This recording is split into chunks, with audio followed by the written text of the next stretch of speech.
সব মিলে 49 জনের সাজা দিয়েছিল। এই 49 জনের কারো 19 জনের মৃত্যুদণ্ড, 19 জনের যাবজ্জীবন, বাকিদের বিভিন্ন মেয়াদে সাজা দিয়েছিল। সকলের আপিল অ্যালাউড, সকলের রুল অ্যাবসলিউট এবং সকলকেই এই মামলা থেকে খালাস দেওয়া হয়েছে এবং বলা হয়েছে নিম্ন আদালত যে ট্রায়ালটা করেছে এই ট্রায়ালটা ছিল অবৈধ, কারণ আইনের ভিত্তিতে ট্রায়াল সংগঠিত হয় নাই।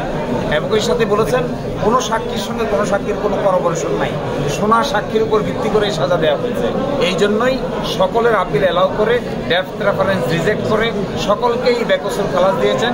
তারেক রহমান সহ লুৎফুজ্জামান বাবর এবং সকলকেই এই মামলা থেকে বেকসুর খালাস। কোনো অবজারভেশন দিয়েছেন? এবং কোর্ট অবজারভেশন দিয়েছেন এটা বলে যে এই ধরনের কেসে পরস্পর কেউ দেখেছে, কেউ বুঝে, কেউ স্বচক্ষে দেখেছে এই মর্মে কোনো এভিডেন্স নাই।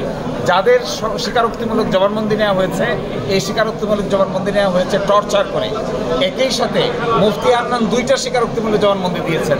এবং আমরাও বলেছিলাম সাবমিশনে যে 400 বছরের ইতিহাসে ভারতীয় সাবকন্টিনেন্টে দ্বিতীয় কনফেশনের উপর ভিত্তি করে কাউকে সাজা দেওয়া হয় তার কোনো নজির নাই। আজকে আদালত বললেন দ্বিতীয় কনফেশন তিনি যেটা করেছিলেন এইটাও তিনি পরবর্তীতে রিট্রাকশন করেছেন।